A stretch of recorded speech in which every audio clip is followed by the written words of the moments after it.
No stream yet. There it goes. Finally.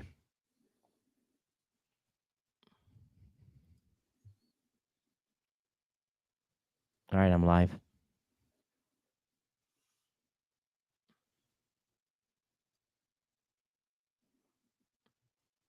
Todd and Rob in the afternoon. Afternoon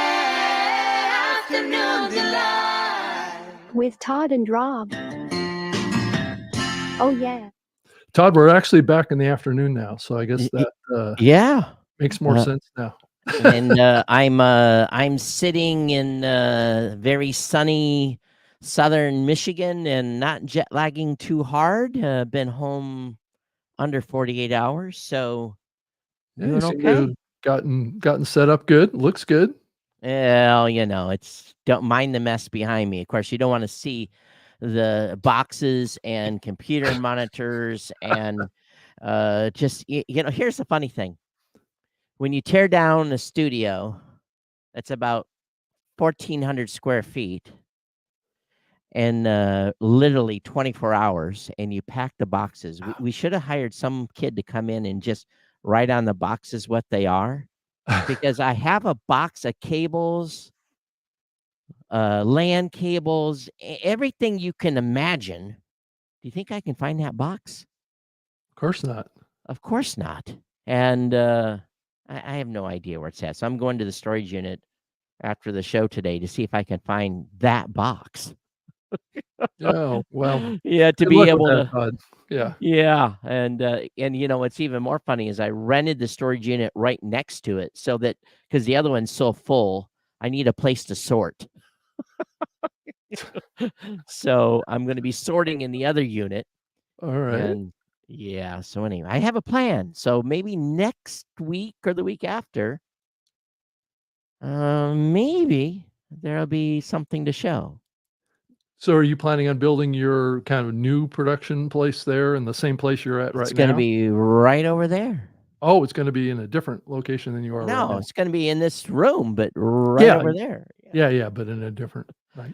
Yeah, this visual screen area, right? Yeah, this loft is a loft. It's 2,000 square feet of open floor plan. So got it.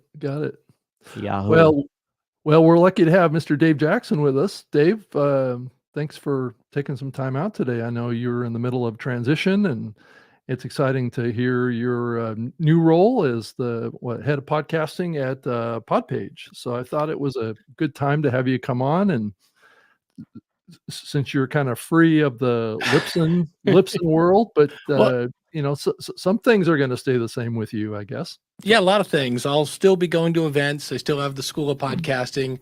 The biggest difference, and because when I said I was leaving, people were like, "Oh, what's wrong with Libsyn?" I'm like, "There's nothing wrong with Libsyn. They're same great people over there." But I kept moving. I kept taking new positions that just got me further and further away from really what I like to do, which is work one-on-one with people or I was working more with companies than like podcasters. And on one hand, yeah, that company's a podcast, and I was working with, they have the apps that we have for people. So I was working with Apple and Google a lot, and that is not always a picnic. And if I could rewind it, the one thing I go, I could have done that. That would have been nicer. Is I should have gone to Libsyn and said, I'm really not happy with what I'm doing. Can we find something else for me to do? But instead, and I have a brain tattoo. I got on a meeting with Rob, who I've known for, like you guys, I've known him for 19 years. Yeah. And I said, yeah, I'm leaving. And I just watched my words just clock him in the face like nobody's business. And he was like, because you know what he has to do. Well, he has to replace me, but he's got to find somebody else. Or it's going to be hard to replace you, Dave. Just realize that, right? Yeah. Todd has an "or" in there, or no, but yeah, yeah. Okay. So so where are we going with that? You guys hear me? Yeah, I can hear you. We just you just kept going "or," and we're like, yes. Yeah, I hit a button and I went deaf on my side for a second, so that's why I had to pause. Okay. Never make a change on the StreamYard midstream. I found that out the hard way last time. I guess the question really is, are you much calmer now away from the the chaos of Libsyn? Is it There because there's wasn't- only Well, you that only was a have two leading question, Todd. you only Yeah. have two people. It's just you and another guy, which has got to be a beautiful thing. Right. Yeah, I mean, it wasn't chaos. They've got some things cooking. You know, I can't. I promised I wouldn't reveal what's coming from Libsyn, but they've got some things that are, you know, they've and there was one I was like, oh, that's pretty cool. Now that's the Libsyn I know and love. There was a new way of looking at things that's on the way. So Oh, that's going to be fun. But yeah, so it was, I just kept telling them, I was like, it's not really it's not the company, it's what I'm doing, and I want to do that. That looks like Sure. much more fun. And the other Yeah. thing is that kind of like when I joined Libsyn, there were probably 15 people there. yeah. And now there's like 40 or 50. And so where like today, I went and I saw the same question come through in support. And I was like, do we have a help, like, you know, some sort of tutorial on this? And I'm like, oh, no, we don't. Hold on. And there it is. I didn't have to send this to a person who then Right. approved it, who went to the thing. And then it's like, it's nice to kind of be back in like, and really when I joined Libsyn, it was like a really super serious startup. I mean, we didn't even have an HR person at that point. And so it's kind of fun to be back in that, like, hey, if you want to do it, do it. Here's the tools, go ahead. So Yeah. that's a little more fun. So again, it's nothing wrong with Libsyn. They're fine. And if you want advertising, they've got Libsyn ads and all the other fun things they got going over there. Just for me, I said it's like chocolate ice cream. Love chocolate ice cream. It shows, you know, but I really cookies and cream I will stop every time. And Well, you know, got the keys to the car now, and here's the best part. On the School of Podcasting, you still can now start promoting Blueberry as a podcast host and collect your affiliate money. well, that's it. And Yeah. one of the first calls I got was from Brendan from Podpage. It's like, hey, now that you don't work for Libsyn, like we can actually work together. And Blueberry is the one I had courses in at the School of Podcasting. I've always had Libsyn, Blueberry, Buzzsprout, and Captivate. And when you guys changed your dashboard, I'm like, oh, all my tutorials are out of date. And then you kept adding so much stuff. So now that you've kind of calmed down a little bit, although every time I turn around, there's like, no, there's another this thing, and That's right. You all can the- never get it built. So yeah, I accurate, gotta go back and redo my Blueberry stuff because But the good thing, everything's modular now, so it's just an additional thing. It's not like a whole gutting the, so it's just, little bits and pieces are being added here and there.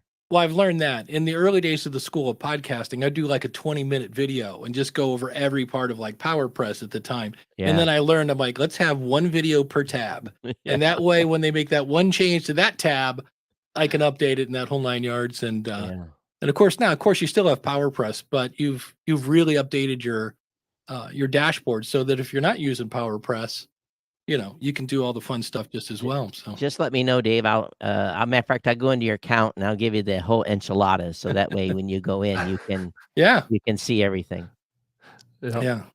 So it's been a fun transition, and this has been like the tour. Like I literally just got off a call that Podfest was putting on, and so we had the big announcement there. And then on the day before that, what is today? Thursday, Wednesday. So Monday, we had a town hall with PodPage. So every time I turn around in the middle of the day, I'm just hopping on a webinar. So I'm having a blast. So it's been a lot of fun. Oh, good.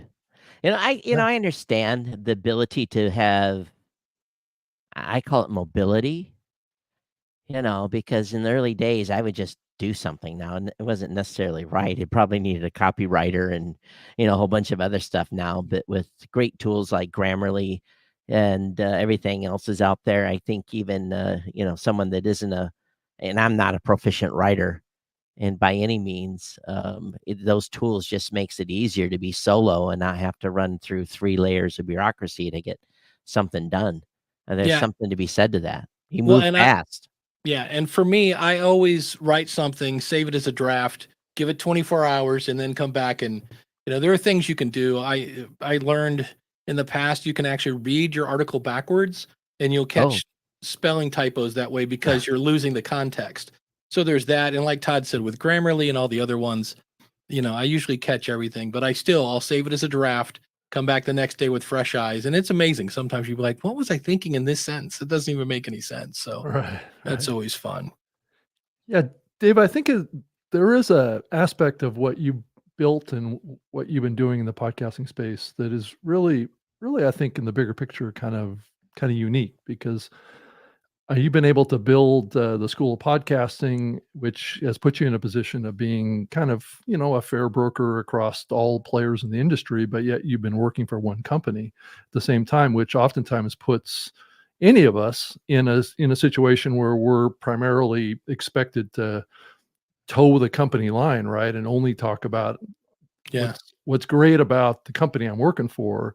And the problem nowadays is that people question that, from the standpoint, are you a fair broker about trying to really help people make the right choices? And that's been something I've tried to do with my own career. And it does put you in a difficult position with your employer at times. And I'm just curious, what's your experience with that? I know that Yeah. Brendan kind of mentioned that as well, is that you've been able to, talk honestly about Blueberry, talk honestly about Libsyn, talk honestly about all these other platforms. At the same time, you've been able to maintain an employment type of relationship. I've always just done, because that's the one thing he said. He said, I've been a huge Podpage fan for years. And he goes, and now when I say, oh, you should try Podpage, people are going to go, oh, it's because you work there. And Right. I'm like, well, look at the past, 80 episodes or whatever.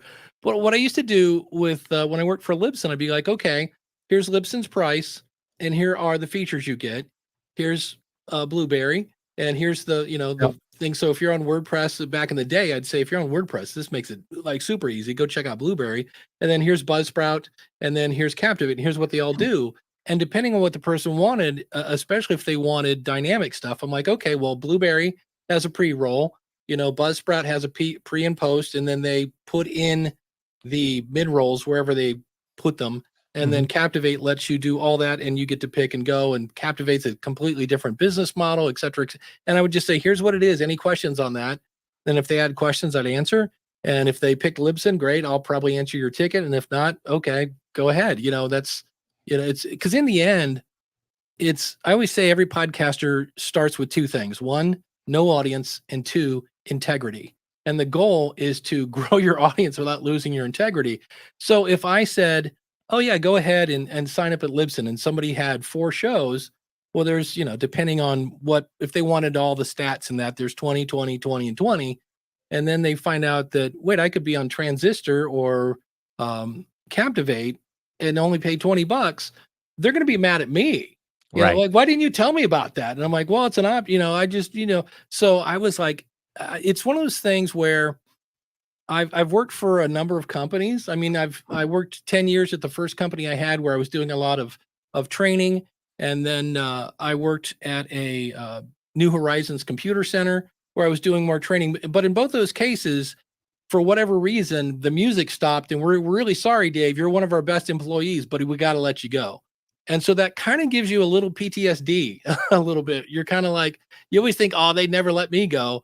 And my first job, I was going to leave, and the CEO came into my office. The CEO is like, I thought you were untouchable, yada, yada. This is stupid. They're going to just blah, blah. And he was really mad at me. And I'm like, okay, I'll stay. And then they let me go like 9 months later. And that's when I was like, okay.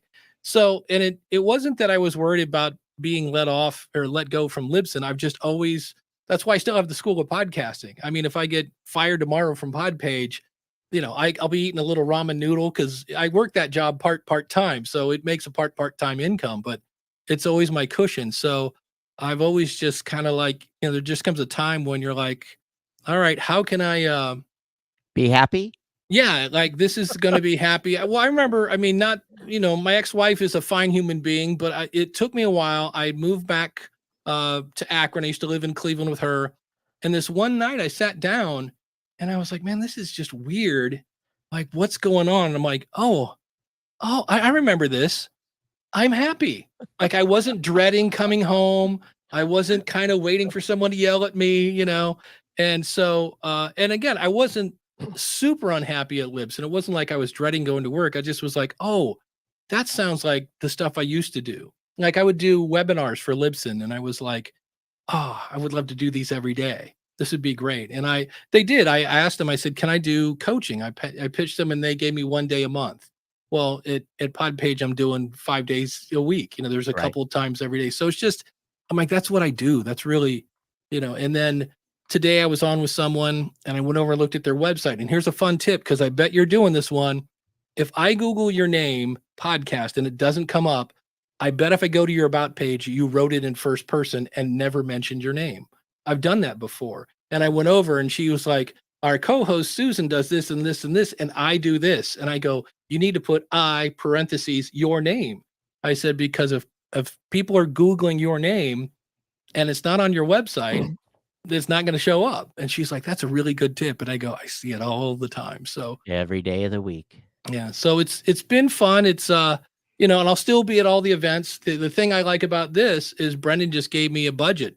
And he's like, okay, you go to the events you want, where, and again, nothing wrong with Libsyn. They got a marketing department and they got all sorts of things going on, but I have to kind of go in and say, all right, here's where I want to go. Here's how much it's going to cost. And then they would say yay or nay. And if they said nay, I'd be like, fine, then the School of Podcasting is paying and I'm still going. So it's going to be kind of that with Podpage as well. So, You know, Dave, I think there's one thing that we have to recognize, and Tom made a comment in the chat channel, and it kind of triggered me a little bit. So it says, I am a big fan of Dave and what he has done for the space. He is generally someone I admire for his commitment to podcasters and the growth of space. He is a real star. And I agree with Tom, you know, and we've all been friends in this space for many, many years. And I think in the end, what it boils down to, I think there is a core group of podcast personalities. You know, Rob, you bounced around a bunch of places. You know, I've pretty much been same place from the beginning. But Dave, you know, you're on. You know, you moved around a little bit, but in the core, the core of who we are and the core of what we want for podcasters to achieve is the same. We want them to succeed. We want them to grow their shows. We want them to have good advice. And I think there's probably a small core of folks that beyond their businesses are really concerned for the community as a whole. Now, I might be wrong, but you know, I just you know, you've been a great person for helping. You know, you'll stop and talk to anybody, and I think we all will do that. But at the same time, I don't know if that's necessarily true for everyone that is coming to the podcasting space later. I might be a little harsh and being a little bit unfair, but No, I just know what I know. I think There's you hit the nail on the- exceptions, Todd. There's Yeah. exceptions to that, right? But it's one thing to be, you know, a quote podcast consultant, but you also have to realize you're in podcasting. And if I see things that I'm like, wait a minute, this is going to hurt the industry. And there are different bubbles. Like there's the advertising people that are just killing it and they got the CPMs going out through the windows. That's awesome. So when I see an app that comes out that, okay, it's paying the podcaster kind of, you know, it's the delivering an ad-free solution to the listener. Okay, that's a win-win. And let's see, the advertiser who's paying to get their message into the ears of your audience get screwed. And I'm like, I believe that's called fraud. If you take money and say, I'm going to deliver your message to my audience's ears. And I was like, yeah. So when I see stuff like that, nothing against the guy. When I heard the conversation with him, he just sounds like a young kid that I wonder if I could do this. And he did. And I was like, yeah, but that's, and I've seen stuff like that. I've seen the different, anytime, I shouldn't say anytime, there may be times when you see these people that are like, hey, we have a service for you guaranteed. That's always a fun word, to grow your audience and blah, blah, blah. And then we send people to a website, you know, with our player. And I'm like, red flag right there. Right, Hold on. right. You know, and it just, again, I interviewed somebody. He was giving me a demo. And at the end I said, hey, can I play this for Libsyn? And he's like, oh, please do. And I just felt like going, do you not know they own an advertising company? Because I said, what happens when you turn off the campaign? He goes, oh, it's catastrophic. It's just Niagara Falls. And I was like, okay, that sounds, sure smells like fraud. I don't know. It could be, maybe that's too strong a word. So when I see things like that, you know, I stop myself like I had a guy today that spammed one of my students, and it started off with, hey there. And then it was like, you know, love your show, blah, blah, you know, the generic thing. And I was like, man, I kind of like that guy. And you're doing that to people.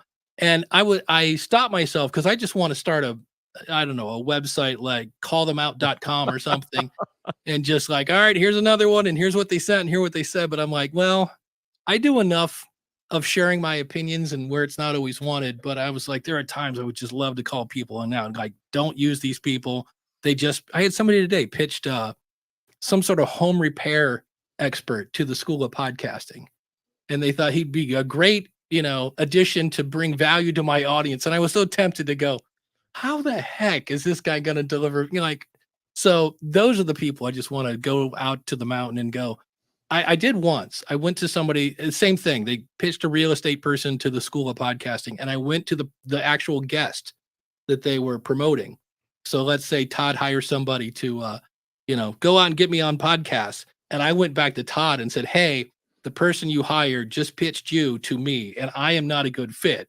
So you might want to think about, getting a Hiring refund here. them. Yeah. And I was like, snitches get stitches kind of thing. But I was like, hey, if it was my money that I would spend. And so those are the kind of things I would love to just blow the whistle on everyone. But I would do nothing but that then, because there's so much of just the scraping emails. And I don't really do much on LinkedIn, because every time I logged into LinkedIn, Oh, it's just pop-up windows, and I'm a Apple podcast promoter, blah, blah, blah. Yeah, you're constantly getting pitched, right? Do you have a podcast? And that's where my ego wants to scream, do you know who I am? Right. They don't actually, and they don't do any research. Yeah. And I was like, okay. Right. So, yeah. So it's just, that's what I try to do. I mean, because if we don't protect the podcasting space, well, then I got nothing to consult in. So I always keep my eye on that. And that's why when you said Tom, was that Tom Webster? yeah, Tom Webster. Yeah. So I love Tom Webster, because he keeps me informed on that bubble, because I'm not a 100,000 downloads kind of thing.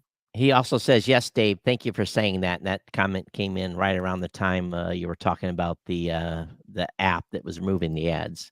Yeah. So it's just, we got to watch out, because, some people could care less about advertisers, but there are a lot of people, Jordan Harbinger cares about advertisers, and Scott Johnson and a bunch of other people I know. So we got to take care of those people.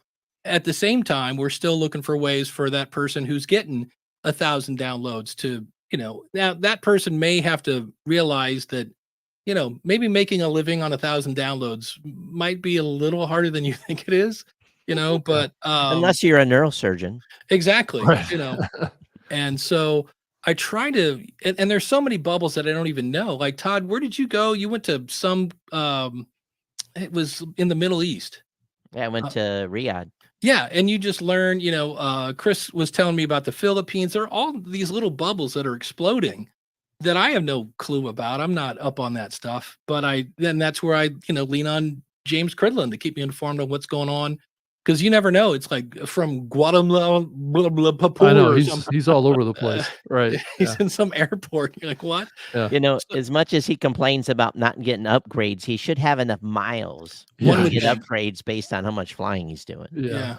I'm sure he does. Yeah. But Dave, I thought it was interesting your relationship with Podpage around podcast coaching and working with elite members. Why don't you tell us about that? yeah, that's our top tier. So you have basic, and then pro, and then elite. And so what we're doing there is we're just having another webinar, and that might be because the elite plan is where the SEO tools kick in.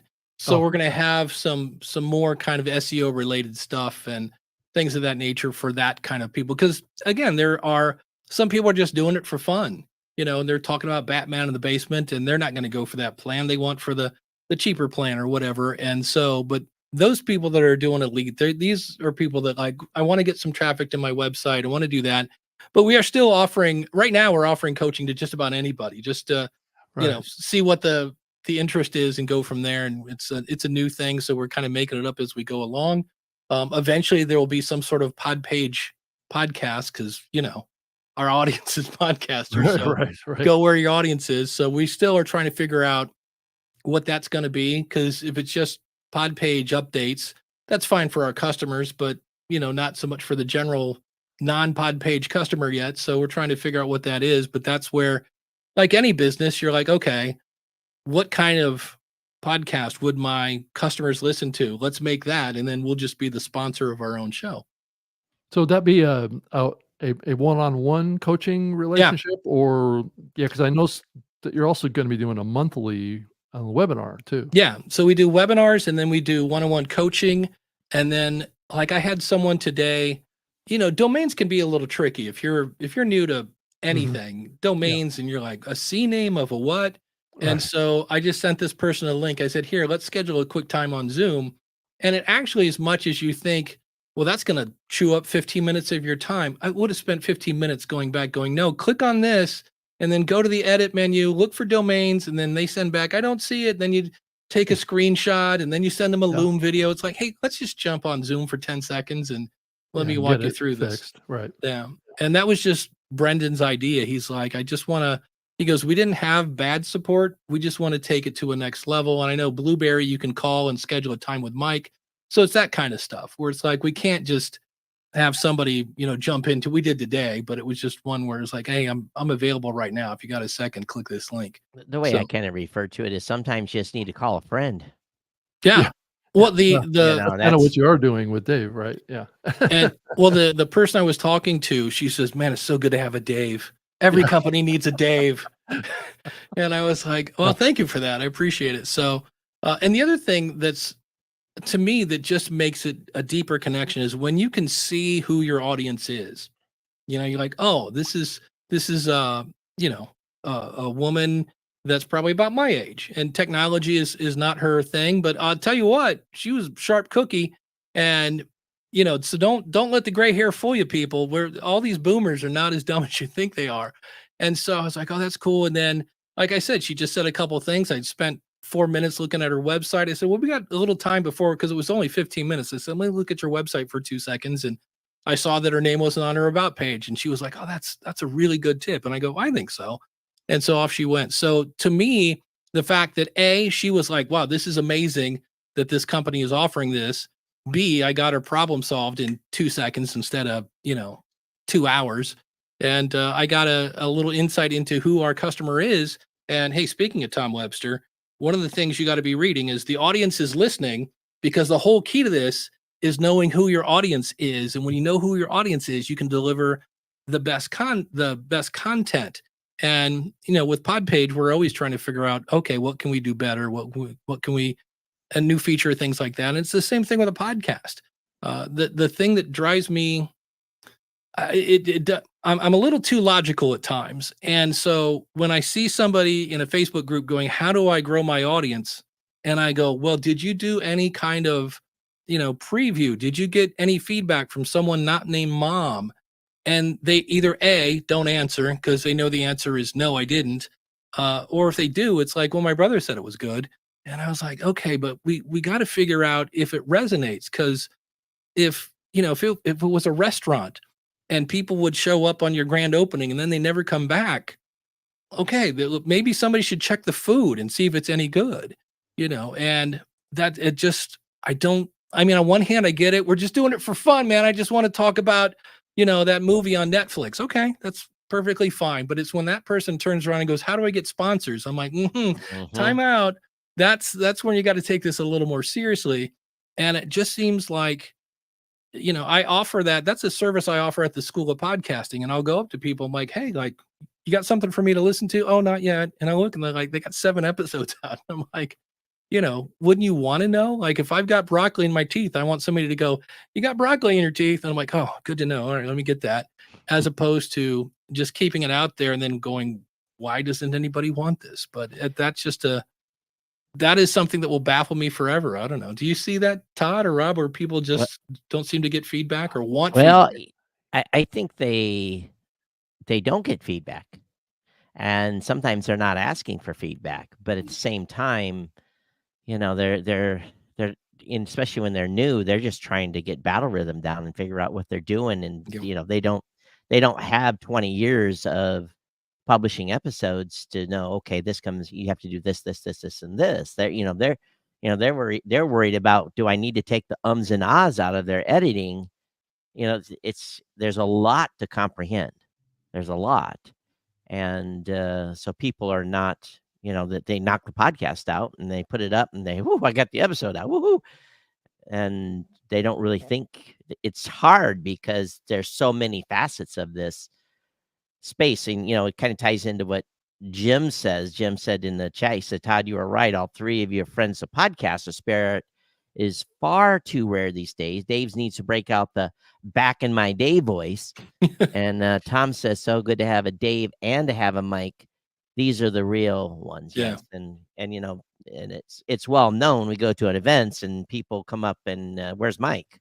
And I'm like, he's over there, go talk to him. And so, it's the same thing with you. When people would come up to the Libsyn booth, where's Dave or Rob, and they would, Well, Yeah, it's That's one thing I missed. I didn't even think about it because it was always easy. I could say, hey, if you're coming to, Podcast Movement, I'll be at the Libsyn booth. Yep. And now people are like, how are we going to find you at these events? And I'm like, well, I guess hit me up on the app or whatever. But I loaded the Podcast Movement app today and I've already got like 44 people like, can't wait. And I'm like, oh, this is going to be not as You're easy gonna be as busy, I right. thought. Yeah. Have you guys, I think Podpage was at Podfest with a booth. Have you guys got a booth at Podcast Movement? We do not, but I'll be there spouting this lovely shirt and walking around. And that's the thing that we're kind of at this point figuring out, like, where is the best place to put your ad money? And well, it's like it's a couple $1,000 and you're like, okay, I'm going to make that $20 a month at a time.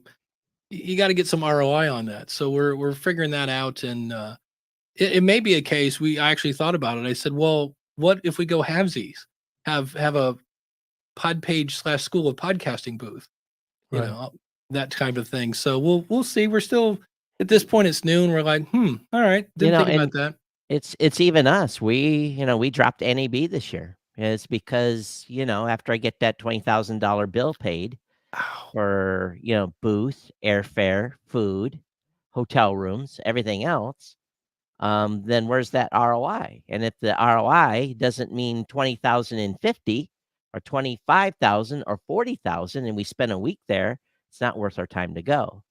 Mhm. So, And we yet I dropped- get it, because I would never have the stones, shall we say, to hold an event because you've got to book all these hotel rooms. And then if people don't show up, you're out of, it's like, well, you still Yep. got to pay for those hotels. and, So I'm and like, I get hammered all the time by my board where we get an ROI. So there's some events we have to go to. Yeah. There's, for us right now, there's 3 flagship events, and I essentially have to be at every year. Podfest, probably Podcast Movement Summer, and the Pod Show in London. Those are probably next year going to be the only 3 shows I'm going to do. well, there aren't going to be Oh. that many left. Joe Pardo, I just saw, he used to do the Indie PodCon, and I saw where he originally this year he had a date set, and now last time I went there, he's like, yeah, we're not doing this year. So It's hard to get people to these events, and then for you guys have a much easier sell. Hey, this you're not competing with hosting because yeah, hosting is a commodity now. There's 30 people competing for hosting, and right now there's only 1 or 2 Podpage. Matter of fact, I can't figure out who Podpage.io is, and Podpage.com. I think you're Podpage.com. yeah, right? we are podpage.com. The other one is I think it's podcast page something, whatever. Something, But yeah, but Yeah. So that's you guys have a very small competition pool, so you guys are in a Yeah. great spot. yeah, and it's I've known like Brendan. It's kind of weird. We went through this weird podcasters roundtable with me, Ray, and Daniel because my first meeting with Brendan, we figured it out, was on April 30th, 2020. And the guy that told him you should talk to Dave was Ray Ortega.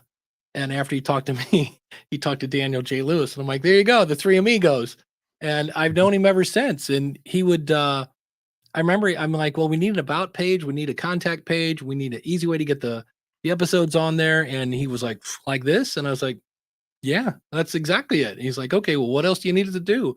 And I was like, he built Podpage like I advise people to make a podcast. Figure out who your audience is, ask them what do you want it to do, what do you need from the show, and then give it to them.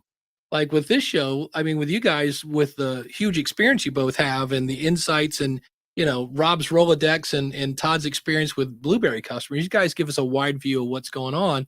And I always listen because, well, I listen for two things. My favorite thing to hear on the show is when Todd goes, I probably shouldn't say this, because I'm like, oh, this is going to be awesome. And then, the other Right. thing is just your insights, because you guys, we've seen when we had, back in the day, when I see somebody go, oh, I made this thing and it's, it's going to take little snippets of this and blah. I'm like, oh, like Clamor. And they're like, what's a Clamor? And I'm like, do your research. You just made something that could never make any money. It had integration. I think it integrated with PowerPress at one point. And CLAMMR, because, E's are expensive. And, so when I see another Clamor come up on board, I'm like, yep, okay. You've seen that before, right? Yeah. There's a new media host, and he's got every 2.0 feature, and I forget what it is, but it's one guy in the basement, and his business model is unlimited bandwidth, unlimited episodes, unlimited everything. And I went, that's a bad business model, my friend. And he's like, what? And I go, I've seen that happen twice. I go, all it takes is one really popular show and you're done. And he was like, no, bandwidth is cheap. And I'm like, I've heard this before.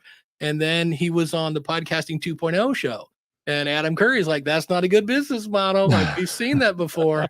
So, and then of course, when I say stuff like that, they politely walk away and go, it's just an old curmudgeon. And I'm like, oh, there we go. The curmudgeon card gets pulled. And I'm like, but I've seen things. And then when I have a customer that I've, had to unfortunately say, listen, you went commercial, you're using a petabyte of bandwidth. We need you, you have to move to a business plan. And then they say, well, and you give them that number, and they have some sticker shock, and you've discounted it as low as you can go. And then they go start looking around for a new home, and maybe they find a new home for a short period of time. But what I've often found is people that, have, and they're doing, if a show is on Blueberry, and still the rule is, if you're not running advertising, you're a non-commercial show and you're using 5 petabytes, well, that's on me. All right. I'm going to eat it.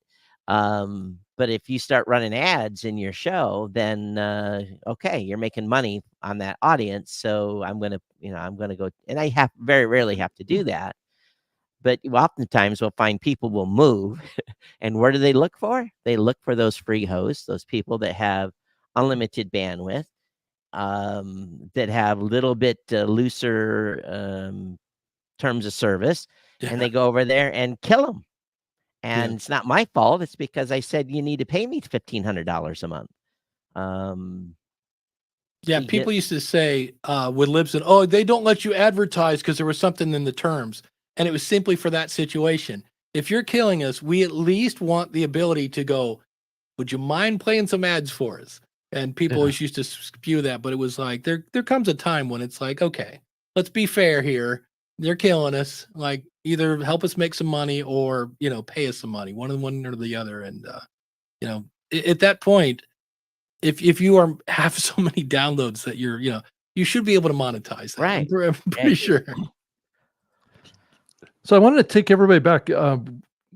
Jody Craigle made a comment in here. It takes time to get a podcast process down. So this is the whole topic we were talking about earlier about, starting a podcast, and it takes time for some people to figure this out. And I know it's kind of a controversial place out there to say, well, some people say that you should produce, like 3 or 4 or 5 or 6 episodes at the beginning when you launch. And then there's other people like myself that says, just start out with 1, because you're not going to have your process figured out for 6 episodes really in advance. I mean, you may find that you don't use all those episodes, but to kind of dovetail off of what Dave was saying about, knowing your audience, just like Jody's saying here, is that sometimes it takes quite a few episodes to find your groove, find what you're trying to accomplish with your podcast. And at what point is it the best point to really start getting that feedback to? Is it at episode 1 or is it episode 3? I mean, I guess it's going to vary, right? It depends on what kind of show you're trying to produce too, but this is a very complicated question for people to solve out there, and I'm not sure that there's really one answer to this. Yeah, it's a podcast. So of course the answer starts with it depends. But Right. anytime it's either A, I'm gonna start buying ads from my show. Well, hold on.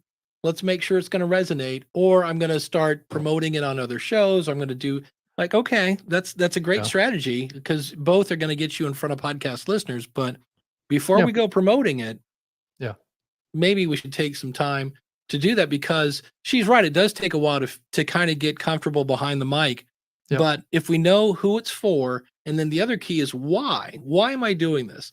And I Mhm. had someone at the School of Podcasting, and she's just a sweetheart. And we're going through, and I'm looking through her why, and her why was, well, I want to position myself as a a subject matter expert. And I'm like, perfect. I go, but I looked at your last like 10 episodes, and you're doing interviews. I go, how does that position you as a Right, subject as an matter expert, expert? right. I go, I said, now that doesn't mean you shouldn't do interviews. I said, but you got to do, I call it the Jerry Springer. So if you guys remember Jerry Springer, people would be hitting each other with chairs and beating each other up. And at the end, there'd be some soft music, and Jerry'd look into the camera and go, what did we learn today? And it'd be like, I learned that getting hit in the face with a chair leaves a bruise, and I'm always like, so after you talk to someone at the end of that, go, well, you know what I liked about that talk today with Rob, that one part where he said this, that reminds me of, and now you tell your story and you just ever so kind of nonchalantly remind the audience, it's my show. It's like, don't forget, I'm the expert here, because a lot of times they'll go, hey, don't forget newmediashow.com. Be sure everything's in the show notes, newmediashow.com. Thanks. You see you. Bye. And I'm like, wait a minute. The last website they heard was theirs. The last thing the audience should hear is your website. So there are things like that that I'm like, yeah, you just, and it's not that that person is dumb or, it's just like, I'm too close to the content to see that. I'm so happy it happened to me about probably 5 months ago. A student of mine, Kim New Loves, does the Pharmacist Voice podcast. And she said, Dave, do you know you have a typo in your podcast? And I go, well, which one? And she goes, well, the School of Podcasting. And I'm like, whoa, is it in like a show notes or something? She goes, no, it's in the podcast. I go, like, she goes, the title of the show. And I go, no.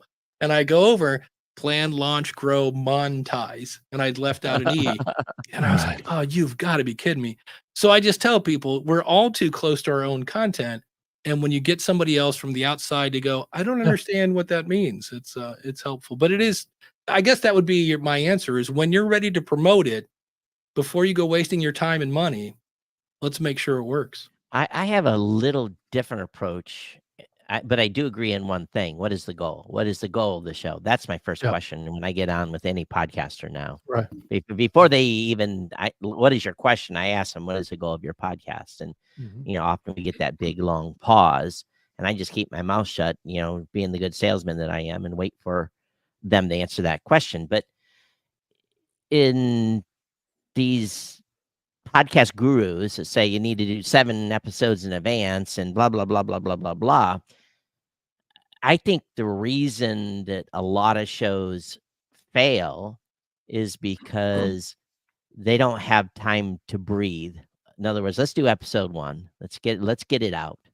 Let's breathe 3 or 4 days. Mhm. Let's start planning on episode 2. We've learned some things. We've had some time to look at what the show's doing, what the response is. I've learned maybe to do some new social media posts, and let's get episode 2, and then let's kind of rinse, wash, repeat, and add some stuff. And by episode 6 or 7, you've learned more over a couple of months of time. You've built more confidence. You're getting a little feedback for the show. And by episode 7, you can start to do your adjustments to the content.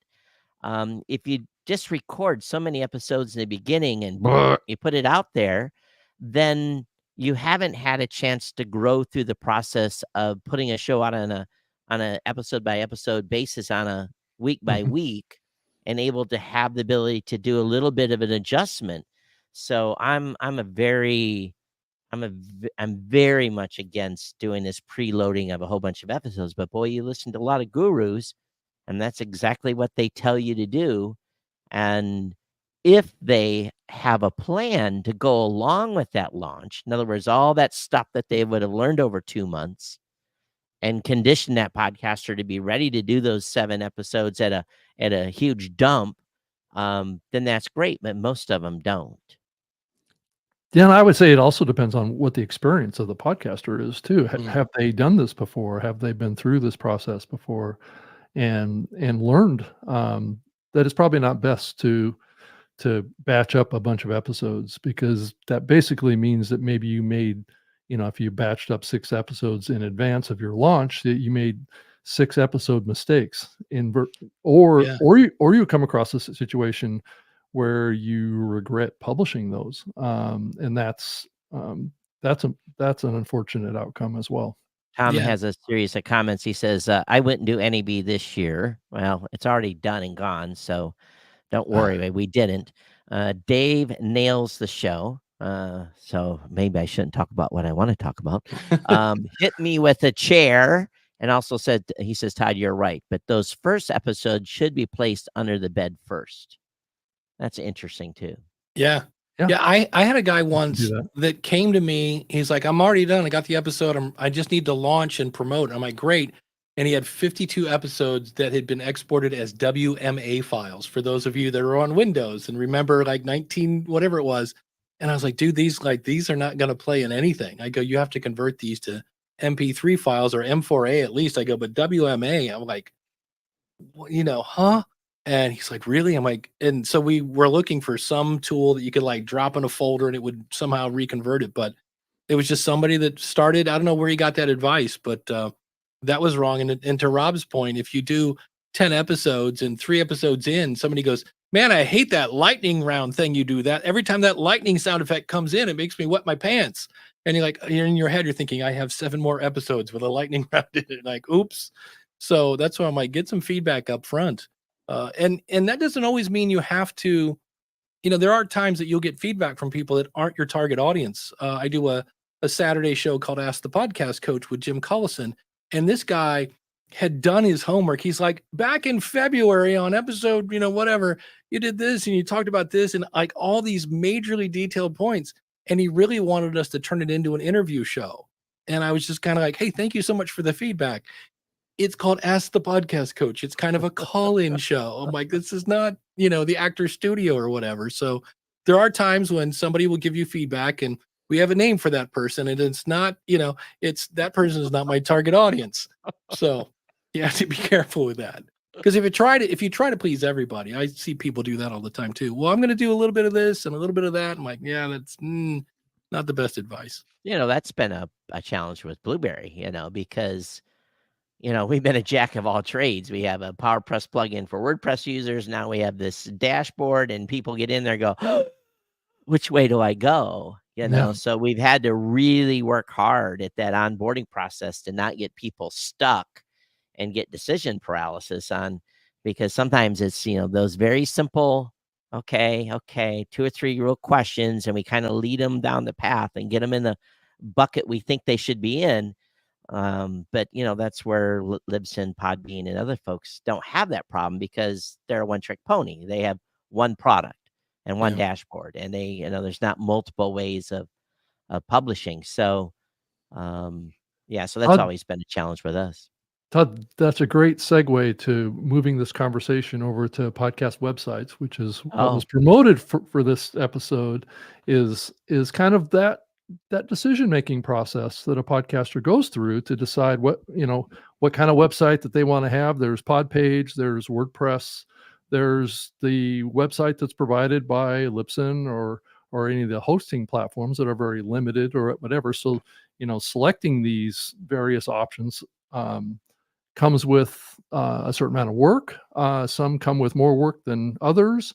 But, I know really the bottom line to this whole discussion is the real purpose that you have a website is for SEO, right? For getting found in the search engines and being a destination for your podcast that you can promote easily in your podcast. So Dave, why don't you start out a little bit and talk about, what it is about Podpage, do you think, and just from your experience, working at Libsyn, I worked at Libsyn too, and what you get from a host website versus what you get at Podpage. And then Todd, let's also talk about what you get through PowerPress and how that works with WordPress. Sure. Yeah, with any, and it doesn't matter if it's Captivate or Libsyn Yeah. or whoever. Your basic came with the web host is a great place. It's super simple, and it's a great place to listen Mhm. and follow the show. Mhm. That's about it, and sometimes that's all you need. Podpage, we bring in your RSS feed, we bring over all your episodes, and you put in your links to here's Apple and Spotify and all that. So we've got the follow thing, but we also integrate with your email list. So now I want to do a little marketing. I want to catch up with those people, and it just looks better. There are some media hosts that are just like, okay. Yeah. So it looks better, a lot more customizable than something that comes with a media host. So we've got the email. We integrate with things like Patreon and Supercast. So if you want to promote that and PayPal and buy me a coffee and all that. So there's a lot of integrations with Podpage so that you can kind of add whatever you want. Now, if you start going, I want to do A/B split testing with some marketing and some other, like, okay, now you've graduated to WordPress. So, but the biggest thing, I remember Zeta Christian is a member of the School of Podcasting, and she said, "Hey, I hear about this Podpage thing.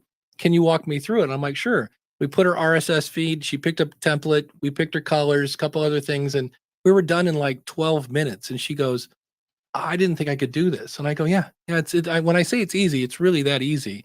And so, and then from there, you just simply upload your file to your media host, type in your show notes, and there you go. And then, like, I'll do this, I will have kind of condensed show notes, because who's going to read War and Peace on the phone? So I'll have my opening paragraph and my links and my call to action. And then once that gets sucked into Podpage, I'll go in and add more paragraphs, because now in the land of Google, and I want to get my SEO going. And then there are other fun features, like Podpage has, we call it the episode signature, and it just adds at the end of every episode on your website. You can put a banner in there, whatever you want. And when you update that signature, it updates across the whole website.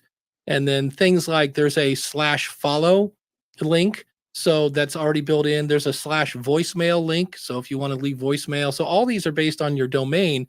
So if you're like, hey, if you want to leave me a comment, just go to askthepodcastcoach.com/voicemail. And if you want to follow the show, askthepodcastcoach.com/follow. So a lot of those things that, people have to set up with either a pretty link or, whatever you're using, a lot of that is now built in. But there is a time when you want to do some sort of split test or whatever, just super duper customization. And that's where you move over to WordPress. And with that, I will toss it over to Todd. Yeah, so I have up on the screen a screenshot of the Podpage experience off of a podcast that I have, just to give somebody a little visual on this. So And I think yeah, Todd, go ahead. I think what we see is, if we look at how people find us, is about 90% of the folks that come to us that they've had WordPress forever. They've already had a website. They've already have established business, something that they've been doing for years. So they've decided to add a podcast to their business or their church or whatever it may be. They've added PowerPress, and they kind of come in that way. So about 90% of the folks that come to us initially have already got an established website. And then 10% of the folks that are onboarded through our platform then make the decision whether or not they just want to have a landing page or if they want to have the WordPress site that we provide. So that kind of splits then. But again, it's not like the majority of people that come to us, again, are already WordPress users. It's not someone has come to us and decide, oh, I'm going to put up a WordPress site. Most people don't. People that's coming in brand new, they don't have any presence whatsoever. They often just opt for a landing page because it's simple. It's easy. You just set up your account. Really, you do your onboarding. You're ready to create your episode. You're done. And submit your podcast to Apple Podcasts. You're really that easy. And then over time, what will happen is, and it's the same thing that happens to people that are on platforms like Spotify and other places like that are basically limited in they decide that they want to graduate. So there's a huge percentage of folks that are coming over to use specifically WordPress that have been kind of stuck on a a template, let's just say, and they want to have more control. So very, very few people that have no website whatsoever opt for WordPress out of the gate, because it's a big step to do that, and people get intimidated real easy. But then again, what we see is this graduation process.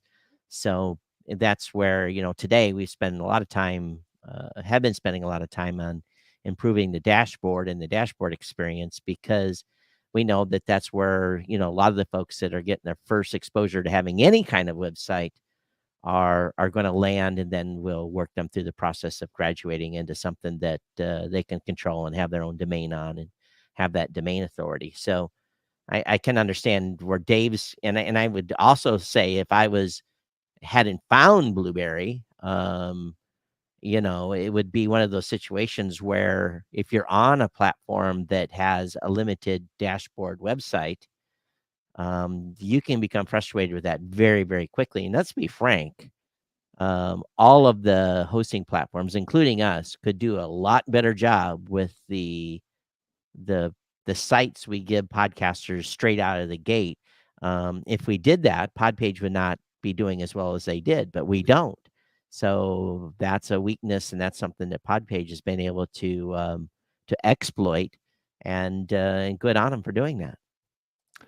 Yeah, on that topic, here I wanted to show what a provided website is from a host. So Libsyn, more specifically here on this case, just so those watching this can see. Yeah. So this is a web page that's provided by Libsyn to a podcast. So, And that's really nothing to get excited about. No, and again, that's a great place to, follow the show. Normally, here's the fun thing: you have to go into Libsyn 4 to put in the link for your Apple, so that'll show up on that page. Right. But it's a great place to listen and follow. So that's a great example, and you can change the color scheme there. So it looks okay, and it's fine if this is, all I want people to do is listen and follow. But if you wanted to put an email list on that, you'd have to either put a link in your top description there that you can customize and things like that. So it's not a bad site. It's just, it's easy to outgrow. Yeah. And to exactly my point, if you went over and looked at a Blueberry page, it would be, it would not be as enthralling as a Podpage site. So, well, the other thing that Rob, you said, why do we have a website for SEO? But I think I'm with Todd. I'm a little worried about the AI answers coming up in Google and all these other places, to where if there's only one answer and it's not you, how do you tell your audience where to find you? Because they're not going to find you via search engine. And so I'm like, you can't say, find me wherever you find podcasts. I've got multiple videos on how that just doesn't work. There are search in certain apps. There was one I typed in the exact name of the show and it didn't show up. And there were all sorts of things. It was like Home Pro something, Home Fixer Pro or something. Nothing there. You had to type the author's name to have it show up. And there were all sorts of things that were neither pro nor home that were showing up in the search results. So to me, you need a website, or bare minimum a domain that points at something to get people there, because I'm not super worried about the AI results in SEO, but there's a part of me that goes, that has me, okay, I'm watching that, because I've seen some really bad results come from that. And I don't want to have just 3 results. I'm not a control freak, but I'm a guy that will go to page 2 of Google results to see what else is there, because the first 70% of Google results are now paid for. And so to me, you need a website just so people can find you. Again, going back to being an old curmudgeon, I remember mp3.com. And I remember when that site was huge and there were people making a living selling their music on mp3.com, to where they just say, hey, go to mp3.com/Dave. And then it got sued and sold and sued and sold. And then all of a sudden, all those people had the audience just knew to go to mp3.com/Dave, and they had no way to find these people, because this is the early days of the internet, where if that person had a website and an email list, you can take down mp3.com and I can still talk to my audience. I don't know why that particular page is showing. Oh, yeah, I brought it up. It's a chat, a GPT query Oh, that I I was going pulled to up. share I was going to share a screen. Sorry. Oh, yeah. Yeah. So I typed into the query top podcasts about podcasting just to see, if a person went in and did a search query, kind of like what you would do in Google, what chat GPT would show us. So here I'll click on it. It says top. Oh, look at that. Wow.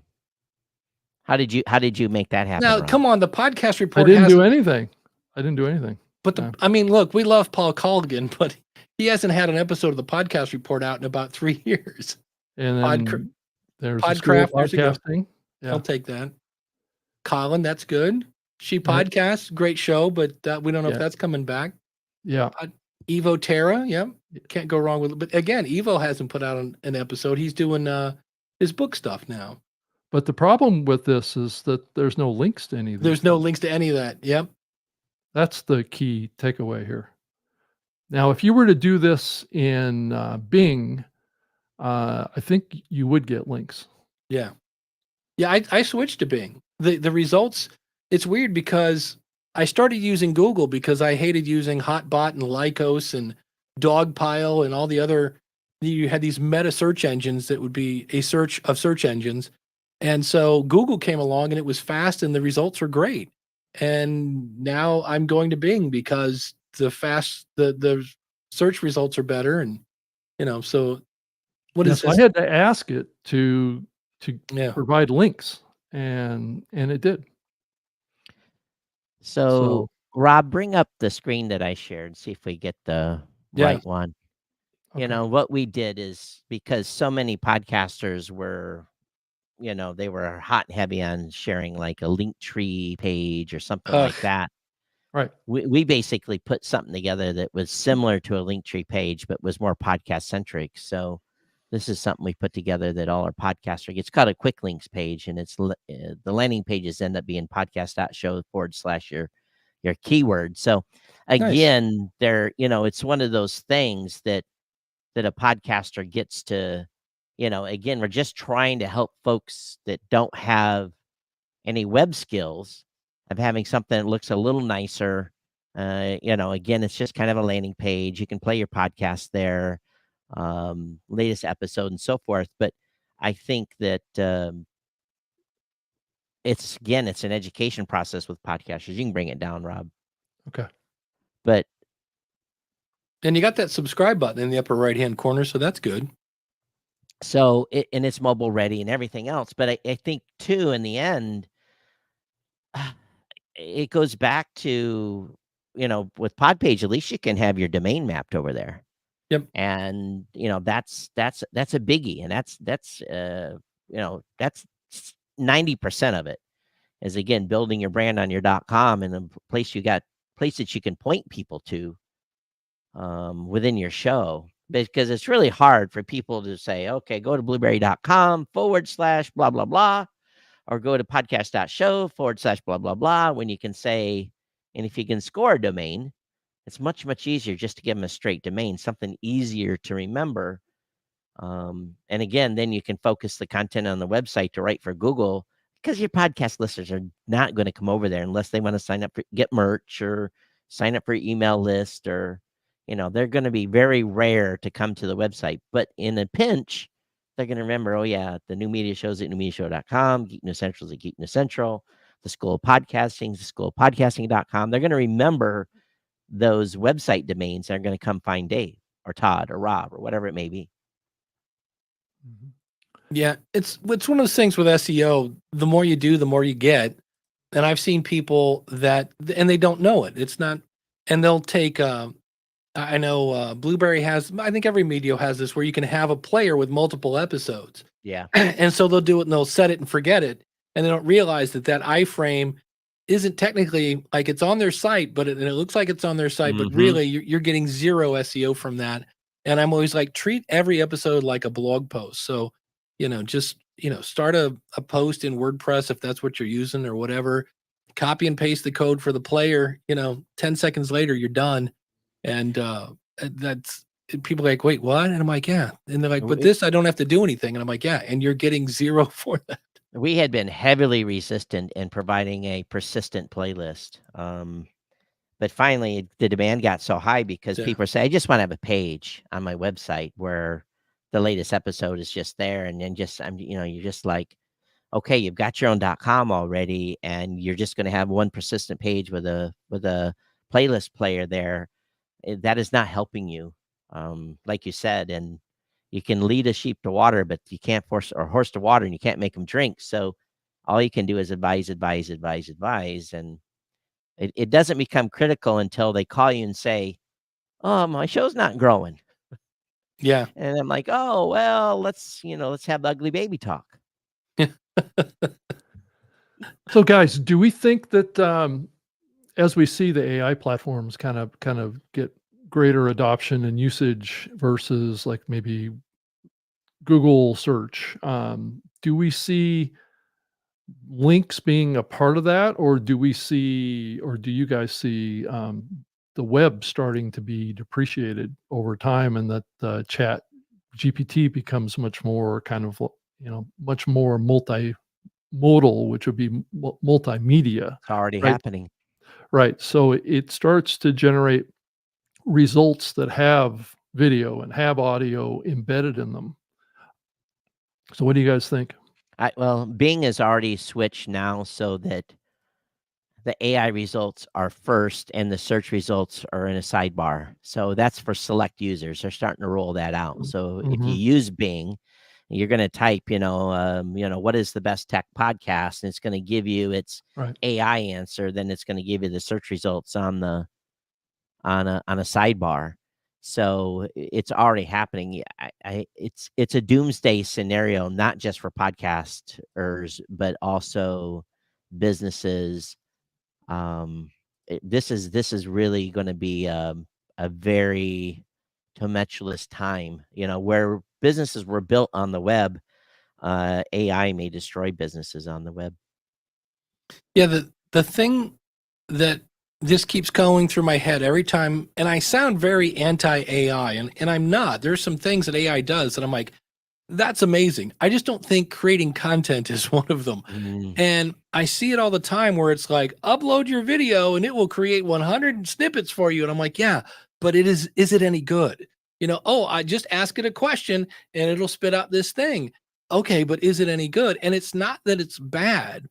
I have yet to see something where I go, wow, didn't know that. It always seems very surface. Chat GPT, how do I lose weight? Oh, the studies have found if you eat less and exercise more, your weight in pounds will fall off. And I'm like, okay, but I knew that. It always seems very high level, nothing super detailed. Or like we just saw, it recommended 2 podcasts there that aren't podcasting anymore. And I'm like, I kind of wanted, you really have to put your trust in it. And so I know I've used a lot of AI tools, and I'll give you an example. Last week I talked about Bon Jovi and Taylor Swift on a podcast because both of them know exactly who their audience is, and they write music to make young girls cry, basically. And yet I ran it through a couple different things. None of them, I said, I want my episode title to be something like 4 podcast lessons from Bon Jovi, just enough that people go, from Bon Jovi, what?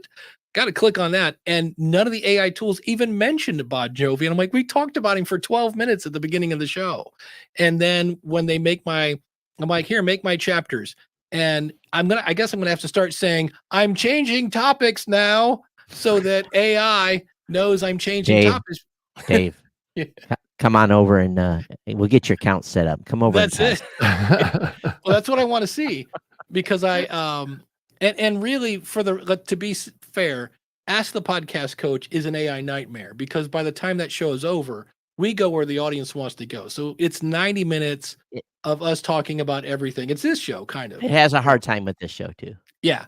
So that's not really fair to bash that. But I have done other, like, oh, this should be really easy for AI. And I go, yeah, it did it. But I'm like, is it any good? I'm like, So okay. it's like when I create the chapters files for this show, it gives me like 6 or 7, and it goes back to this adage I've used forever: AI is not a replacement for common sense. You need to look at the output, right? Now, as in regards to my tech show, where I'm changing a topic, a different news story, oh, it's beautiful. It comes up with 30 chapters, perfectly timed. There might be a few weirdos in there. I just delete those. So again, it's really about the context of a show. So if a show is very well structured, in other words, it spends time on a topic, switches a topic, the AI has no problem breaking out those chapters. But like this show, yeah, good luck. It's gonna be like, well, they talked about this and they came back to this and then they talked about this again. And so yeah, it's gonna have a hard time on it.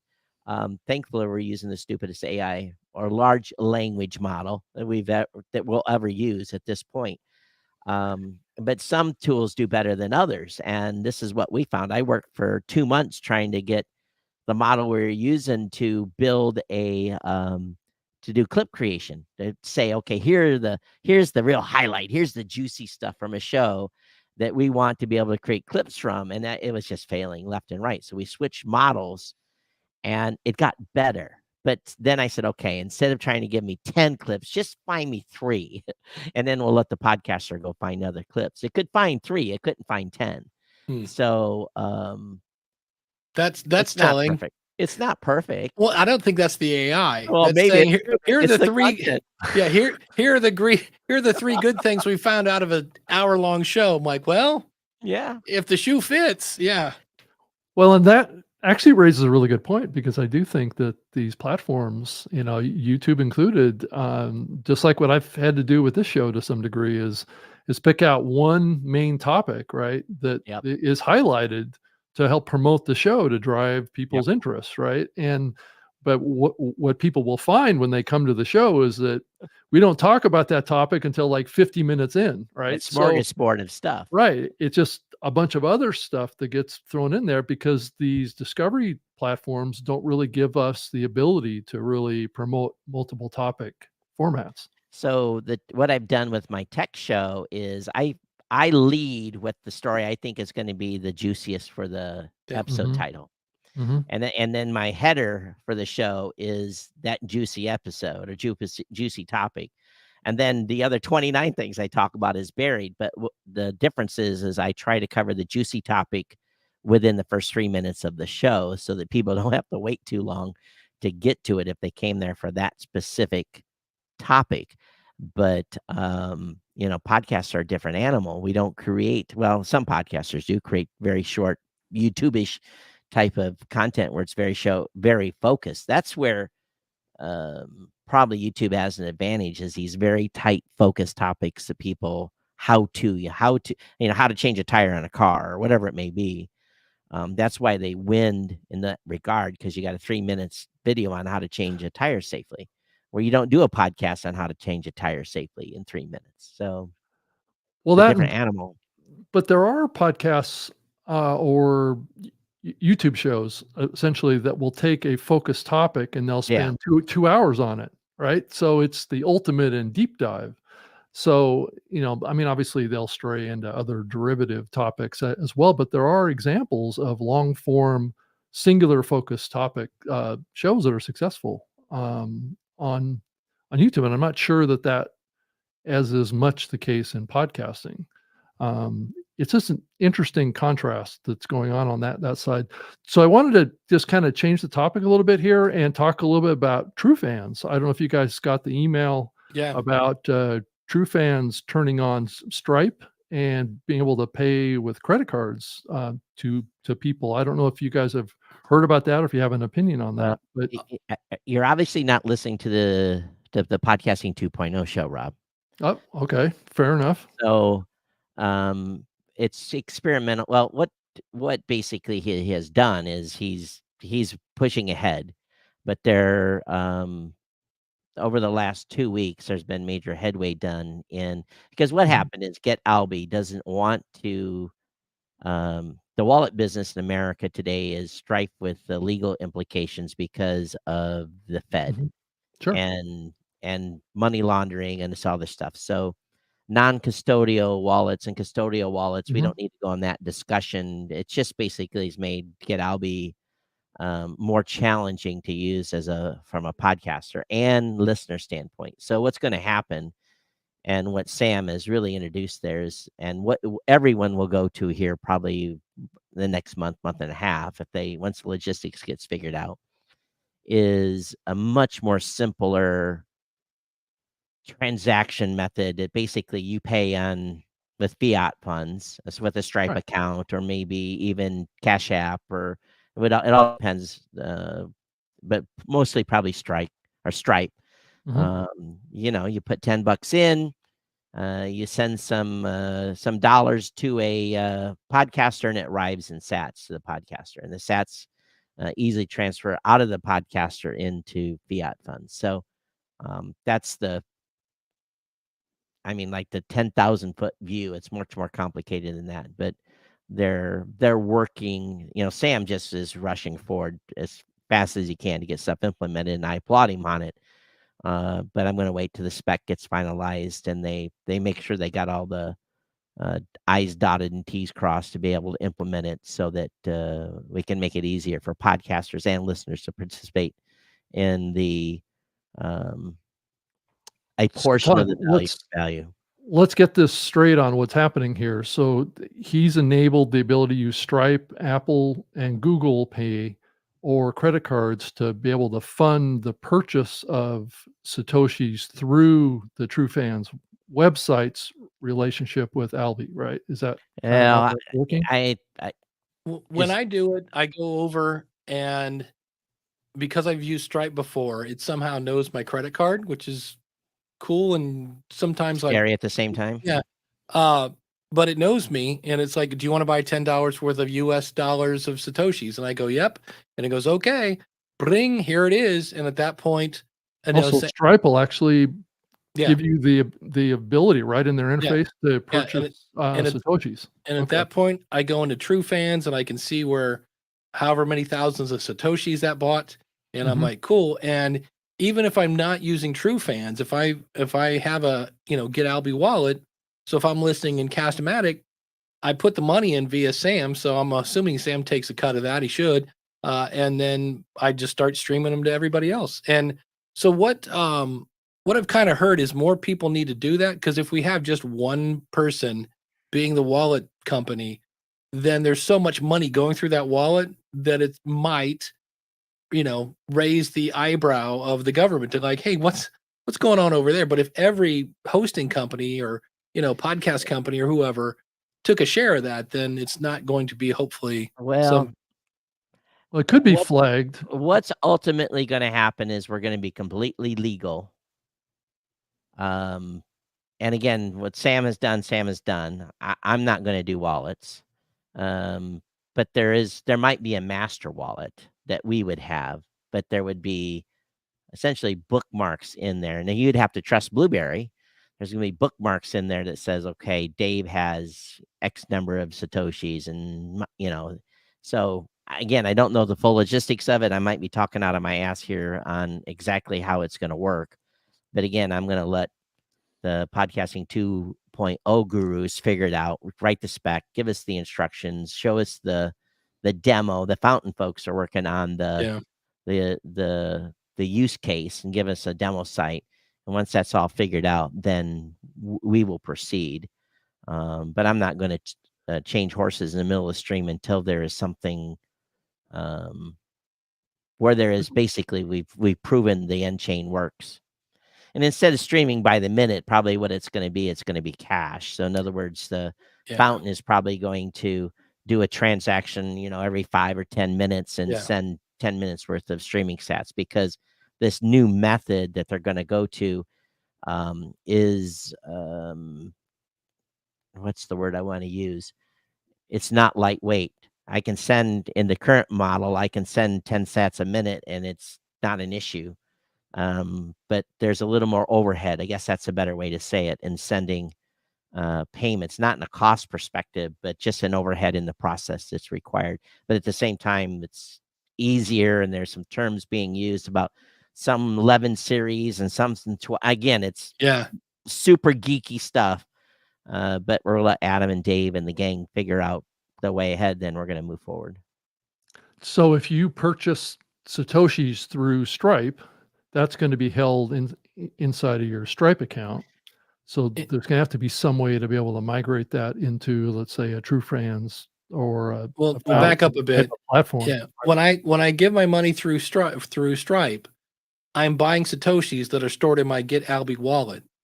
Okay. So that's where the money goes. And what Sam has done is because you can't Okay, but you already had a Get Alby account, right. where And if you're so a U.S. citizen now, you can't get a Alby right, account if but you're that's getting a where new one. Right. yeah. So Sam is now like, hey, I'll make you a wallet if you can't Right. get one over there, and then somehow that wallet ties into Get Alby. So he's kind of like, Get Well- Alby's like, we don't want that, and Sam's kind of like, well, hold on, I'll be between you and everybody else. Exactly. Is how I Yeah. kind of understood that. And again, Sam's going to do Sam things to make things work. He's got a business to run. Yeah. I think ultimately the process will get much easier for everyone once this new method is in place. And it's probably what we should have done in the very beginning, but it was probably didn't exist at that time. So like anything else, it's a moving target. And I don't even want to. I probably sound like Adam's throwing stones at his computer screen right now because I probably described it all wrong. Probably. I will Well, again it say depends I on don't if know. it's what it's doing now or what we would like it to be, right?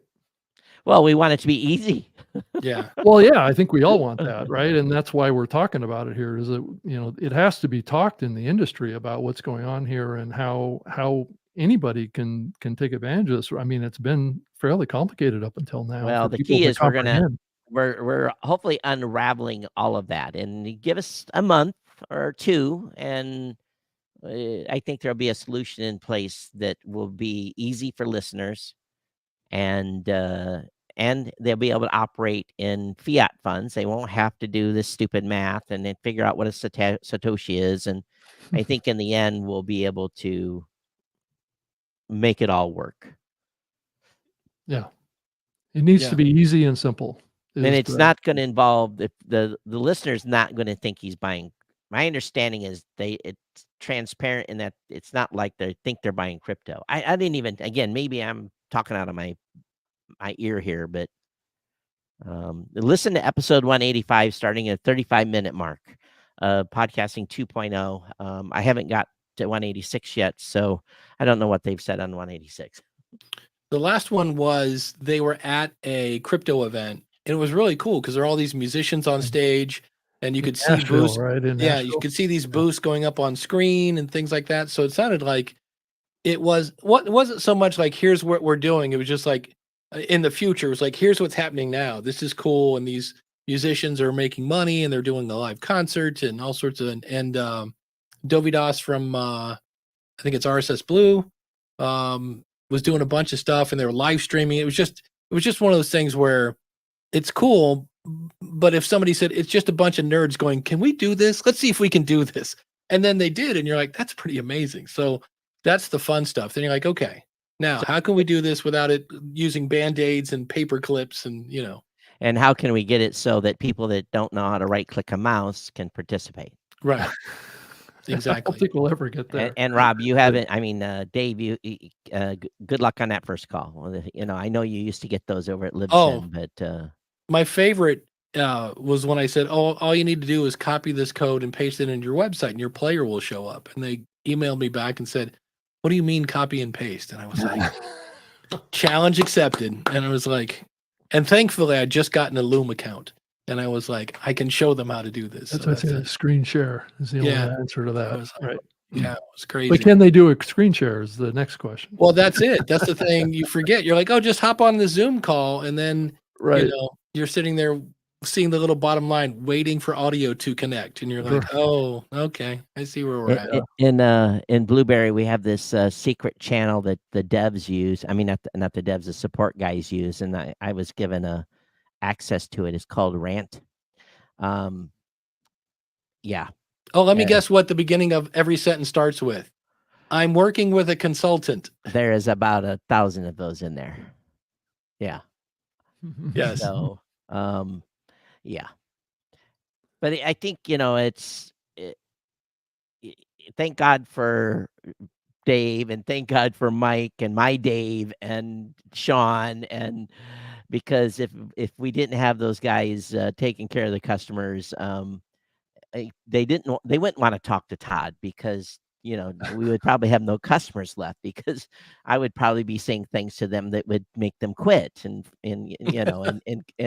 find an account somewhere else. Thank God that we have 3 gentlemen that are very, very patient. I spent 45 minutes one night with my a pastor at my church that retired, and this is why he was retiring. And all I was trying to do was getting him to start an email and attach his document that he was retiring. And it took me 45 minutes because he couldn't find the file. Then we found the file, and it was just like, and after about a half hour, I started to feel the hair on the back of my neck. Like, okay, he's getting to me a little bit. Hold on, we can get there. We can do this. It's not all puppy dogs and rainbows. There are times when you're like, oh, this guy's getting to me. Okay, all right, challenge accepted. I can do this. So it's fun. So who's picking up in your steed at over at Libsyn? Is that going to be Rob? Is he picking up, or who has? Yeah, to pick up? Well, Rob, because it was me and Rob were handling pro accounts. So when I left, it was Rob, and I know Rob Walsh. We should be Rob clear. Walsh. Yeah, yeah, and I know a few people. Like I see. I don't want to say who applied because if they don't get it, then it looks bad. But I knew a few people like, so you left. I'm like, yeah. And they're like, would you take that job? I'm like, here's what it does. Here's what I liked. Here's what I didn't like. And so I know a few people that applied for it. So I don't know. Well, I'll look forward to picking up a few pro accounts before that new employee. So, but yeah, poor Rob. I felt bad because I was like, well, you can just take somebody from support, and he's like, maybe not. We'll see. So, but they do have some things coming down the pike. So I'll be interested to see if I don't think they're going to get it rolled out before Podcast Movement, but they got some new things coming down the road. So. Yeah, I just wanted to mention that I was happy to see the Canadian company Pacific Content got picked up by a startup called Lower Street, which I thought was interesting. That who company was saved. You know who works at Lower Street? I did not know this. Shannon from Podbean. Oh, I didn't realize that either. Yeah, because she was like, "Hey, we shared a headline today," and I was like, "I didn't know you worked there." So yeah, I didn't either. Yeah. I didn't know that I had no idea where she went. Yeah. That's why I was like, I know that she moved to Spain for a while. So Yeah. she lived in Spain for a while. Was that company on their last legs, or what was? Yeah, they were going to go out of business. Steve Pratt over there was the founder of it. He just wasn't going to be supported by their parent company anymore, which I can't remember who the parent company was. I don't know, Todd, or Dave, if you remember, but I don't. And I know there were 2 guys. The other guy, I forget the name of his company, but he's like a podcast growth specialist. Harry Morton was the CEO of Lower Street. I remember him. Yeah. So it's a good company. His Lower Street company is basically a podcast kind of development and production company is what it is. So that's the company that acquired them. So if they were a good company, why were they going out of business? I think their parent company wanted to kind of someone else close them down. That's what happens a lot. Companies get bought up and then they're not given the resources they need to grow or survive. Yeah, exactly. And I believe that's what happened. And I think we're seeing quite a bit of this stuff going on in lots of different industries right now, where there's just not, capital is expensive and hard to get. And so if a company needs to get financial resources, they have a hard time doing that to continue operations if they need it. Yeah. Cash is expensive right now. Very, or loans or investments. Yep. Yeah. That free money is long, long gone. Yeah. And I also saw that Magellan AI put out some stats around ad spending has increased 22% year on year, Todd. Did you see James Cridland's response to that on LinkedIn? No, I don't think I saw it. Yeah, it was pretty good.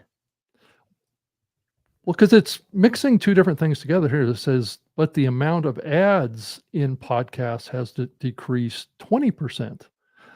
So what that tells me is that maybe there's more spending going into um, a smaller number of shows. Or Well, that, and go ahead. I know I've seen a couple shows that I know of that their one and only monetization strategy is ads, and they either added 1 or 2 episodes a week, and I was like, that's kind of shows that the price of ads is coming down when people are like, I got kids to feed, so here's another new episode. Now we do this on whatever day, and I was like, that's interesting. So That's something YouTubers are really famous for.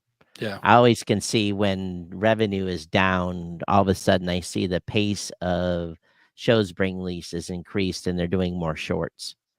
I can it's really a trend that is pretty telling is when the pace goes up.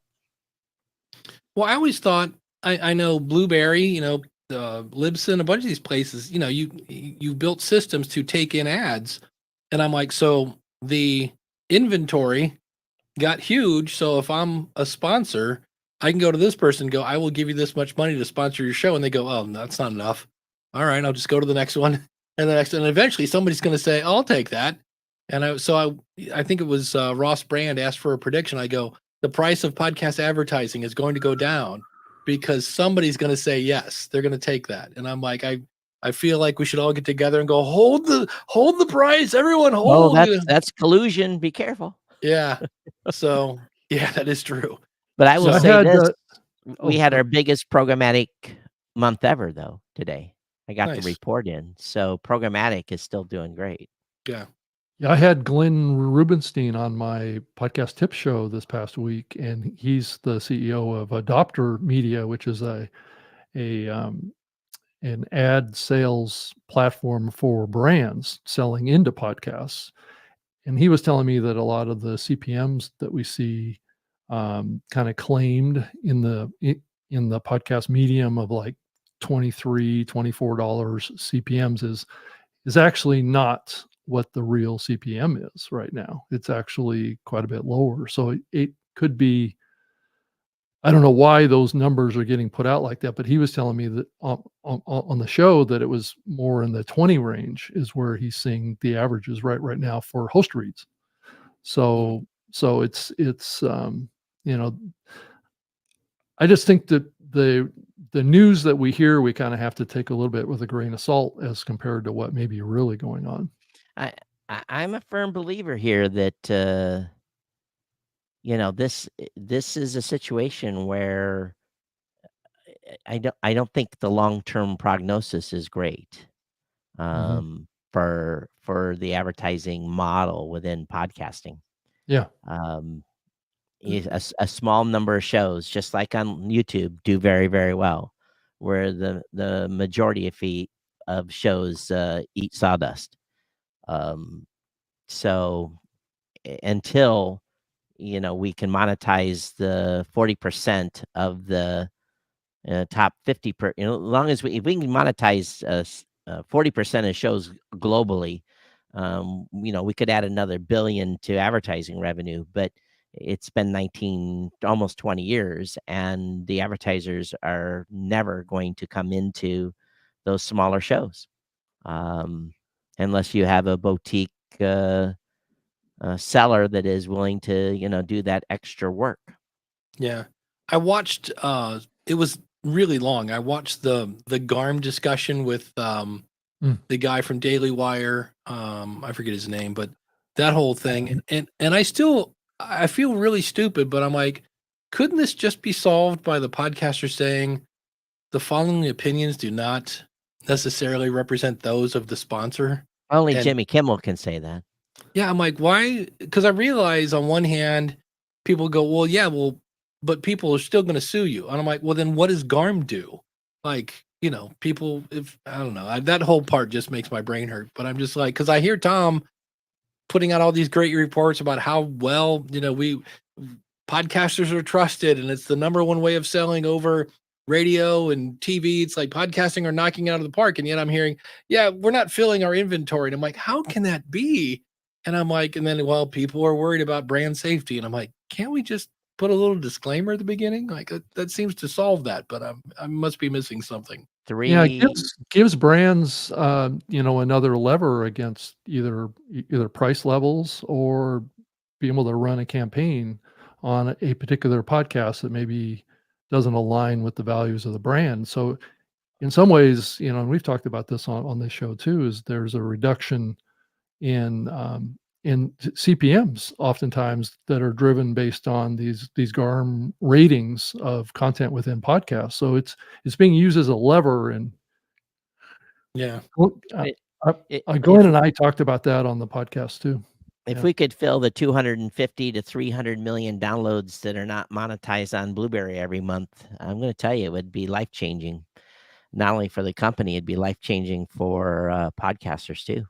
Yeah, and I think it's important that we see the development of a value for value type of a model as a possible kind of replacement or Well, something for advertising in the long run. Yeah. I would, value for value, and we had Matt on. He was in the chat room here earlier, or I think he still is, Matt Medeiros. And the value for value thing, Matt's video that he did really did a great job. And I apologize, I don't think I ever got it in the show notes. I missed the link or something to that effect. But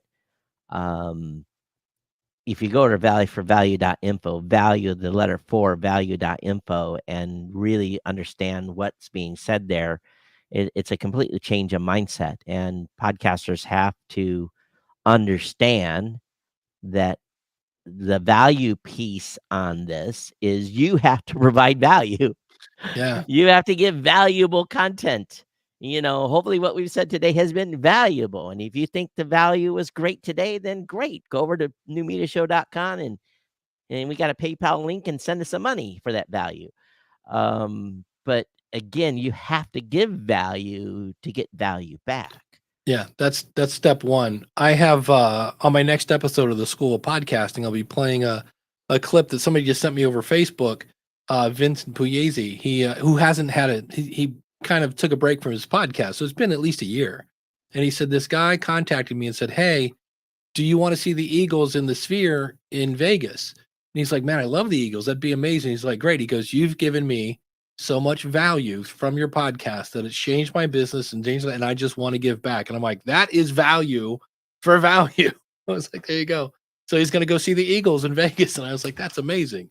So what that guy did was he gave back in time, talent, or treasure. And he used his treasure to give value back in the form of some tickets. So, and not everyone can give treasure. So like if you're a listener of this show, or a viewer of this show, and you like what you do, again, you can contribute your time, your talent, or your treasure. We always need people to help promote the show. Time, if you got time, let us know you got time to help the show. We can put you to work for sure. We'll give you some stuff to do. And if you're too busy in life and you say, I love what you guys do, then the treasure piece is great. Rob and I have never done advertising on this show. So, we do it for the love of the podcasting space. But boy, I tell you, those little donations that come in once in a while are sure nice. Newmediaexpo.com. No, not New Media Expo. Sorry. Newmediashow.com. Wow, there's a phrase I haven't said in a long time. Yeah, I think newmediaexpo.com. Maybe we should start our own expo, Todd. No. Rob, if you want to organize it, I'll show up. But I'm doing nothing other than that. There you go. And we could be like the All In podcast and have our own New Media Show Summit, right? Yeah. Well, Dave, now that you're that you're off on your own, we'll have to have you on more. You have to come over and tell us what's new over at Podpage. We don't bite people when they tell us about new stuff. It's always exciting. Yeah. Happy to that's the thing. It's like, it's funny because I can network now with people that are other media hosts, and I'm trying to network with other podcast consultants because there's an affiliate program for Podpage, and they're kind of like, wait a minute, you're kind of in like, we're competitors now. And I'm like, well, no, like I'm not here to steal your audience or whatever. So yeah, it's fun to as long as you guys don't get in the hosting business, we can stay friends. No, and And Brendan has said, I do Wow. not want to be a media. He's had I people know, he request actually that. said that, right? Yeah, he's like, on the nope, we webinar, don't do right. that. We're not an email. We'll help you collect email addresses, but we're not an email list. We make it easy to integrate and things like that. So, but yeah, thanks for having me, guys. It's been fun.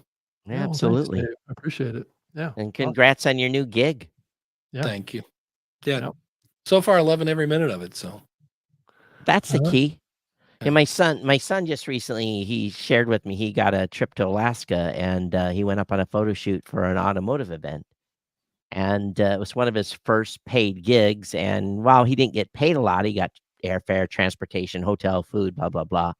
And he's young. And I'm just like so proud of him. I said, man, you building your resume, you're building that. And he got himself he become the lead creator for a new company in Hawaii. And I'm just like, he said, it was fun. I said, well, if going to work can be fun, I said, very few people can say that they wake up in the morning and go to work and have fun.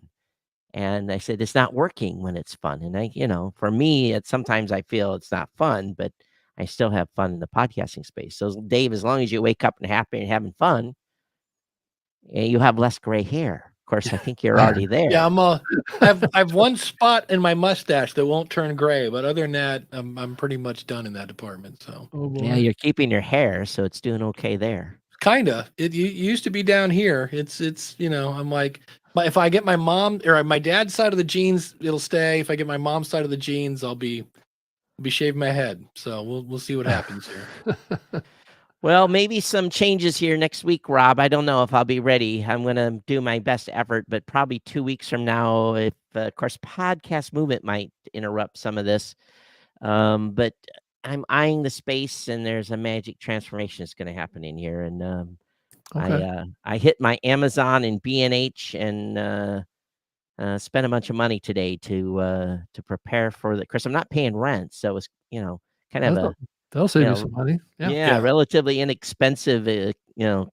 So we're gonna hodgepodge this together. I'm gonna do a poor man studio, and we'll see how Okay. it goes. So we're on for next Wednesday too. Yeah, Okay. unless there's some other thing that's coming up, I think we're good. Okay. Sounds good. So Dave, what's the best way for people to reach out to you or contact you or find your stuff? Yeah, my stuff is the best place is schoolofpodcasting.com. If you want to see everything I do have a Linktree site, as much as I hate those things, but this is the only time I use it. If you want to see everything I do, go to powerofpodcasting.com. Okay. Awesome. And Todd? I'm geeknews@gmail.com or Todd@blueberry.com, @geeknews on X, and @geeknews@geeknews.chat on Mastodon. And for those of you that are not yet subscribed to the Podcasting 2.0 show, please join the boardroom. I think there's enough conversation going on there that it gets pretty geeky. But if you're trying to figure out what the heck I'm trying to decipher, go back a few episodes and listen to those episodes. I think you'll get a more insightful explanation of what's changing and what's going to be moving forward in Podcasting 2.0. And Todd's company is at this domain name, Blueberry.com without Right. the E's. We couldn't afford the E's. They're very expensive. Right. And I can be found on X at Rob Greenlee. You can send me an email if you want, rob.greenlee@gmail.com. Happy to hear from you. And thanks everybody for being with us for the last hour and 43 minutes. That's quite a long show for us. But Dave, thank you so much for being here with us. I appreciate it. Good luck to your coaching and stuff like that with Podpage. I think it's awesome. It's an awesome move for you. And Todd, it's great to see you again too, and to see you back in the United States. So, Yeah. And All right. thank you, everyone. All Yeah, right. thank you. Bye, everybody.